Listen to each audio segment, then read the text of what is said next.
안녕하세요. 서울장애인복지관에서 사회복지사로 일하고 있는 곽재복입니다. 이 시간에는 저희 복지관의 역할과 기능에 대해서 소개해 올리도록 하겠습니다. 사실 이제 소개에 앞서서 그러면 베트남 꽝찌성하고 이 복지관하고 연관성에 대한 부분들을 이렇게 좀 이렇게 생각해 보는 시간이 있었는데요. 제가 꽝찌를 3번 갔는데 아마 2번째 갔을 때에 그 여린현의 데이케어 센터에 제가 좀 방문을 했었어요. 근데 그때 어떤 부모님들과 함께 서로 대화하는 시간이 있었는데 그 부모님은 보니까 아이를 오토바이에 태워서 20분간 또 와서 하루 종일 거기 있다가 또 저녁에 또 20분간 아이를 태워서 20분간 또 대구로 가야 되는 그런 일과였습니다. 그때 그 어머님을 보면서 전 세계에 장애 자녀를 둔 그런 부모님들은 어느 나라나 좀 비슷하구나 이런 생각을 했습니다.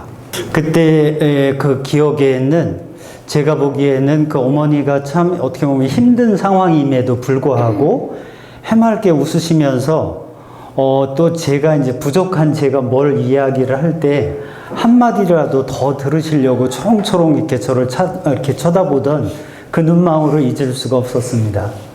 그때 문득 제가 왜 그 꽝찌에 와 있는가에 대한 답을 알게 되었습니다. 저와 저희 복지관이 부족하지만 또 이 꽝찌와 이런 나눔을 통해서 그분들을 조금이라도 거들어라는 이런 메시지를 받았습니다. 그래서 또 이러한 어떻게 보면 더 협력에 저희가 또 적극성을 가질 수 있었다고 생각합니다. 그러면 복지관에 대해서 소개해 드리도록 하겠습니다. 저희 복지관의 설립 배경을 조금 말씀드리면 1981년도가 세계 장애인의 해였습니다. 그래서 대한민국 정부에서는 뭔가 새로운 장애인 복지에 있어서 새로운 모델을 좀 만들기를 희망하였습니다. 그래서 그 당시 복지관 모델을 설계하신 분이 유럽, 일본, 미국 등지를 돌면서 새로운 모형을 찾아서 많은 노력을 하였습니다. 그래서 그 답을 찾은 것이 직접적인 서비스와 그 다음에 지역사회 센터를 결합한 원스톱 서비스를 추구하고자 모델을 만들었습니다. 그래서 이 모델은 저희 대한민국에만 있는 모델입니다. 저희는 꽝찌에 세워지는 그런 종합재활센터가 또 베트남 스타일로 잘 만들어지기를 희망합니다. 그러면 이 모델과 꽝찌에 세워질 모델 간에는 시차도 있고 여러 가지 상황의 변수도 있습니다만 그런 것들의 어떤 공통 분모에 대해서 말씀드리도록 하겠습니다. 세계 장애인 복지의 흐름을 보면 UN 장애인 권리 협약, SDGs, CBID 이러한 것들이 하나의 공통점이라고 말씀드릴 수 있습니다. 특히 이 UN 장애인 권리 협약과 SDGs는 전 지구촌의 모든 나라가 다 해당이 된다고 합니다. 장애 발생 시기별 병원하고 타용역 역할 분담이 있는데요. 아마 여러분께서도 그러면 재활병원과 이 복지관과는 어떤 차이가 있을까 아마 궁금하시리라고 생각합니다. 갑자기 장애를 입게 돼서 병원에 입원할 경우는 그런 경우는 급성기로 병원의 역할이 필요합니다. 다음에 병원에서 어느 정도 치료를 받고 지역사회로 나오게 되면 중간 과정을 거치게 됩니다. 급성기도 아니고 만성기도 아닌 아급성기라고 중간 정도의 단계를 밟게 되는데 그때 이러한 복지관의 서비스가 필요하게 됩니다. 그래서 복지관은 병원처럼 치료만 집중하는 것이 아니고 지역사회에서 함께 살아갈 수 있게끔 지원하는 부분이 훨씬 강화되어 있습니다. 복지관은 의료, 사회 모델, 그 다음에 권리 모델 3개를 합친 포괄적 통합 모델을 지향하고 있습니다. 이 모델은 WHO에서도 권고하고 있는 모델입니다. 그러면 본격적으로 저희 복지관 설립 목적서부터 개괄에 대한 거 설명드리도록 하겠습니다. 서울장애인복지관의 설립 목적은 다양한 치료와 교육, 지원을 통해서 사회의 한 일원으로 인간다운 삶을 영위할 수 있도록 돕는 복지 이념을 구현한다는 생각을 갖고 있습니다. 복지관의 미션은 보통의 삶을 실현하는 복지관입니다. 비전은 서울형 장애인 복지 모델을 실천하고 지원하는 복지관입니다. 그러한 것을 이루기 위해서는 요 4가지의 핵심 전략이 있습니다. 그래서 오늘 이런 연수가 이루어지는 것도 요 글로컬라이제이션의 일환으로 진행되고 있습니다. 네, 다음은 조직을 보도록 하겠습니다. 저희 복지관은 2국 7부 15팀으로 이루어져 있습니다. 직원은 현재 91명입니다. 저희 복지관이 개관 당시인 82년도에는 57명이었습니다. 네, 그러면 저희 복지관이 개관 초기에 여러 가지 역할과 기능에 대해서 소개해 올리도록 하겠습니다. 초기의 역할은 한 10가지 정도로 요약할 수 있습니다. 첫 번째가 우리가 제일 처음 먼저 견학을 했던 자기주도부인데요. 거기서 진단 판정에 대한 그런 역할과 기능이 있었습니다. 두 번째가 각종 다양한 서비스를 제공합니다. 세 번째가 질적인 향상을 위해서 부모 및 전문 요원 교육을 실시해 왔습니다. 번째는 장애의 예방과 조기 발견 또 여러 가지 환경을 개선하는 그런 역할을 자임했습니다.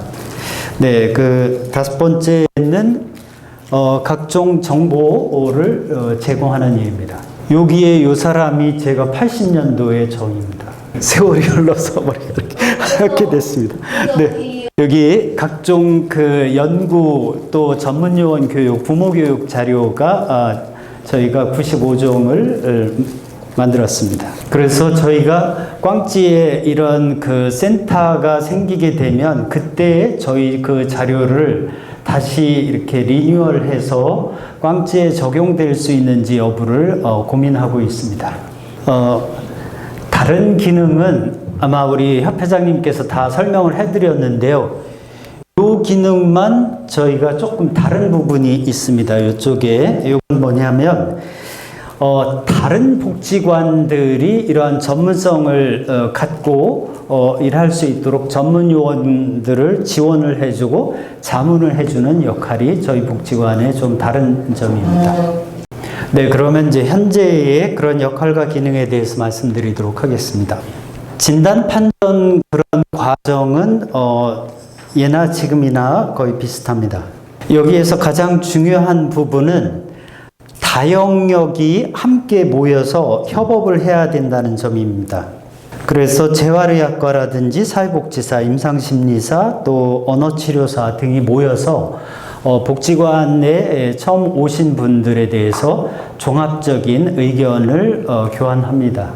그래서 장애를 갖고 있는 분들을 상담을 맡는 분들을 위해서 저희가 상담이라든지 또 이렇게 진단 도구 이러한 것들을 또 교육을 해서 정확한 진단 내지는 상담할 수 있도록 지원하는 일도 하고 있습니다.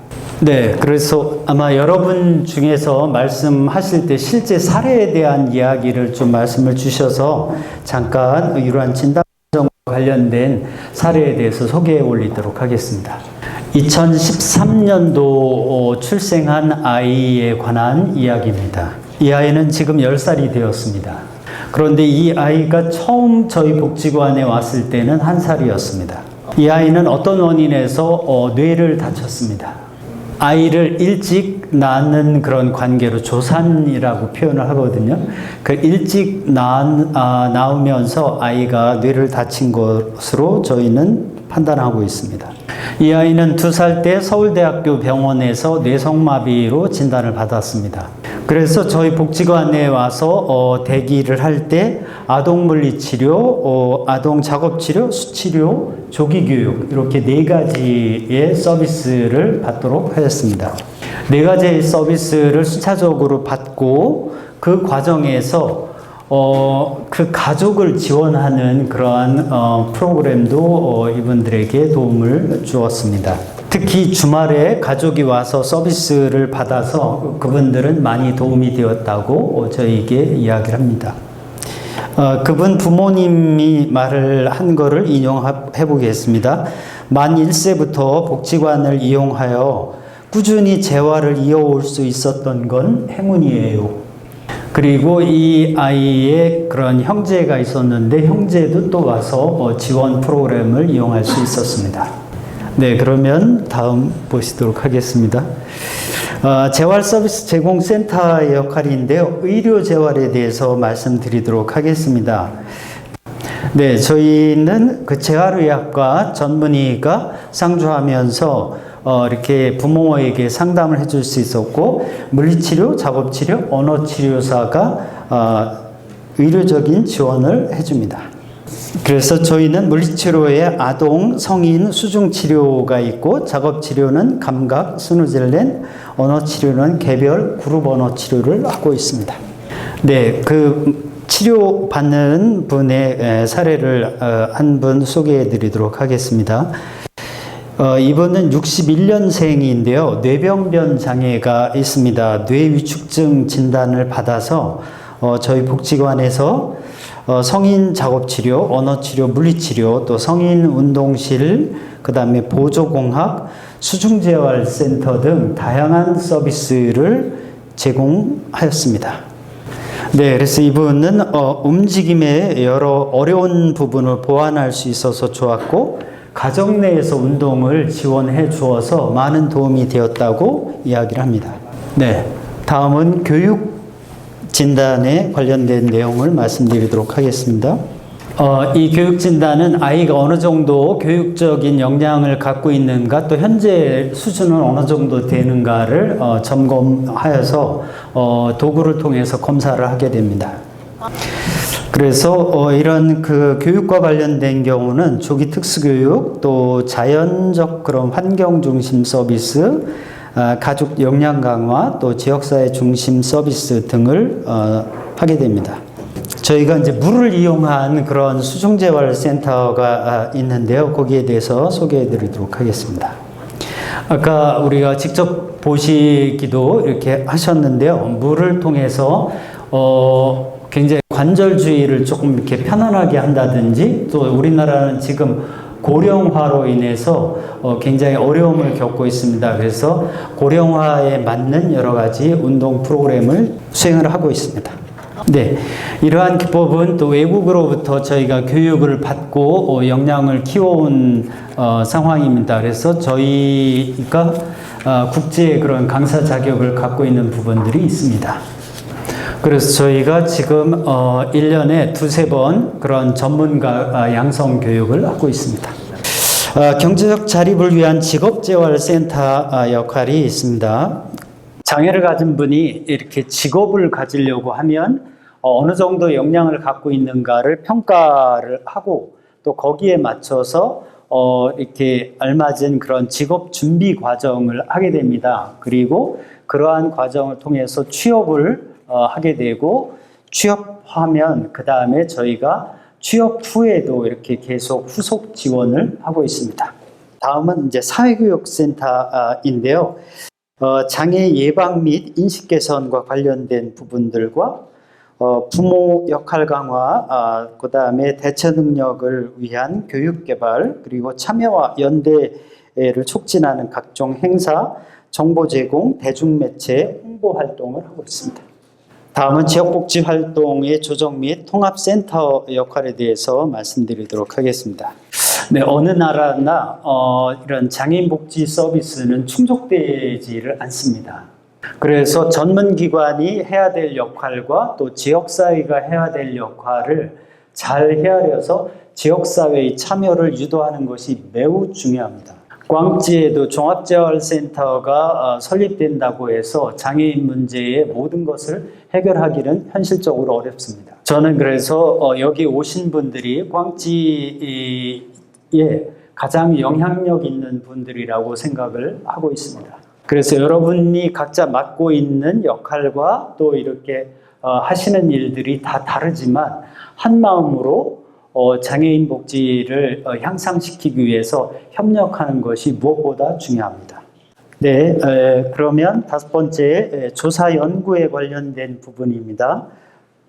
조사 연구, 프로그램 개발, 확산, 또 종합계획 수립센터의 역할을 수행하고 있습니다. 여러 가지 그 장애와 관련된 그런 또 지원과 관련한 그런 자료 수집, 그 다음에 다양한 기법 전수 및 선도, 전문요원 양성, 또 보수교육 훈련, 또 각종 프로그램 계획 및 평가, 또 정책 입법 자료의 제시 및 촉구, 인권 신장 및 권익 보호 활동을 하고 있습니다. 여섯 번째는 지역사회 조직 및 자원동원 센터의 역할에 대해서 말씀드리도록 하겠습니다. 앞서서 말씀드렸던 것처럼 지역의 장애인 문제를 특정한 한 기관이 모두 해결할 수는 없습니다. 그래서 지역사회에 있는 각종 자원을 조직하고 육성할 필요가 있습니다. 네, 다음은 예산에 대해서 말씀드리도록 하겠습니다. 보시는 것처럼 보조금이 차지하고 있는 비중이 약 70% 됩니다. 사업 수입이 19.4%입니다. 나머지는 이월금, 후원금, 또 법인 전입금으로 구성되어 있습니다. 1년 저희 총 예산은 약 86억입니다. 저희 복지관이 국내에 처음 생겼을 때는 서울특별시에서 전액 지원을 했습니다. 그러다가 90년대, 92년 정도쯤에 보건복지부에서 예산을 지원하기 시작하였습니다. 그러다가 또 다시 지방자치제가 되면서 서울시가 그 부담을 안게 되었습니다. 그러면 우리 꽝지에서 이러한 문제를 해결하려고 하면 하노이에 있는 중앙정부로부터 돈을 현실적으로 받는 것이 관건이라고 생각합니다. 전액 받을 수 있으면 가장 좋겠지만 그렇지 않다면 비율을 생각을 해볼 수 있습니다. 저희 서울장애인복지관도 처음에 문을 열어서 3년 동안은 복지부에서 평가를 3년 뒤에 하겠다 해가지고 평가를 한 뒤에 이러한 모델이 괜찮다. 그래서 그 다음부터 복지부에서 복지관을 순차적으로 늘렸습니다. 저희 복지관은 이용자들의 참여를 최대한 확대하기 위해서 많이 노력하고 있습니다. 이용자 욕구조사, 만족도조사, 그리고 모니터링 회의, 그리고 외부 기관이 저희 복지관을 어떻게 평가하고 있는가는 평판조사 등을 수행하고 있습니다. 네, 장애인의 행복한 삶을 향해서 우리 함께 그리고 또 담대하게 함께 앞으로 나가기를 기대합니다. 힘드신 가운데 잘 경청해 주셔서 감사합니다. 네, 감사합니다. 어쨌든 이런 거는 약간 지금 베트남 상황에 대해서 말씀드리자면 이런 시설 같은 경우 물건 보험이 들어가고 있어요. 네, 근데 일단 현재 한국에는 그 인구 전체 중에 보험 가입한 그런 인구가 얼마 정도인지 일단 알고 싶습니다. 그리고 보험 가입하고 나서 병원이나 아니면 의료 서비스는 받을 때 얼마 정도 그 금액을 지금 보험비로 커버해주고 있는지 그 비중도 일단 두 가지 먼저 설명해 주시면. 왜냐면 저희 꽝치성도 현재 그 보험 가입 비율을 한 95% 정도, 인구의 95% 정도 그런 그 비율을 가지고 있습니다. 약 거의 전체 인구는 거의 다 보험 가입되어 있는 상태이죠. 그래서 한국은 지금 그 보험 가입 얼마 정도인지. 우리나라하고 베트남하고 이렇게 그런 사회 제도가 조금 다른 부분이 있는 부분도 있고 좀 비슷한 부분도 있는데요. 저희도 이제 개별적인 건강보험이라든지 이런 것들은 대부분 들고 있어요. 근데 정확한 퍼센트는 제가 좀 잘 모르겠고요. 그런데 이 복지관을 이용하는 사람들은 건강보험 혜택은 관계가 없어요. 그러니까 병원처럼 병원 같은 경우는 반드시 건강보험을 통해 가지고 그거를 이제 수익도 하고 이렇게 이용자가 좀 편익을 받는데, 이 복지관은 그런 이제 의료 체계하고는 조금 다르니까 그런 부분들은 좀 해당이 안 되게 돼 있어요. 단 저희가 이제 바우처라고 혹시 들어보셨어요? 바우처로 학교 같은 데서 어떤 서비스 이용할 때 1인당 한 달에 10만 원 정도씩 뭐 지원을 해준다든지, 또 그 장애 등록이 되어 있으면은 그 바우처를 받을 수 있는 그런 아이들에게 필요한 서비스의 서비스권이 나와요. 이제 그런 거는 보험하고는 조금 다르지만 그러한 제도는 있습니다. 그래서 이런 게 이제 이 보험을 혜택을 받으려면 우리나라 같은 경우는 의료법이라든지 이런 거를 통해 가지고 이제 복지관은 해당이 지금 안 되게 돼 있는데, 베트남 상황에서는 만약에 이런 복지관이나 이런 서비스를 줬을 때 그것이 가능하다 그러면 얼른 그거는 받아들이는 것도 괜찮을 것 같아요. 그리고 새로운 길을 여는 거기 때문에 그거는 또 꽝찌뿐만 아니고 베트남 사회 전체에 관련된 합의와 또 고민이 필요한 지점이기도 합니다. 혹시 이 바우처는 어떤 기관 발급하는 건가요? 그거는 이제 교육부하고 복지부에서 그렇게 하고 있습니다. 지금 하나 제가 보완될 거가 있어요. 여기 복지관 이제 이용료는 보험료로 해당하지는 않지만 저희가 이제 이용료를 책정을 할 때 부분 예산의 인건비로 지원이 돼요. 그래서 저희가 그 이용료 책정을 할 때는 그 당시 약간 보험료 정도 수준에서 저희가 이 가격을 책정을 해요. 아니면 그보다 조금 더 많은 상태로 책정을 해서 이거를 하게 됩니다. 그래서 이제 병원으로 가실 분들은 다 그쪽으로 가시고, 그렇지 않고 여기 지역사회에서 서비스를 그냥 만성적으로 계속 받아야 되는 분들은 복지관을 선택을 하십니다.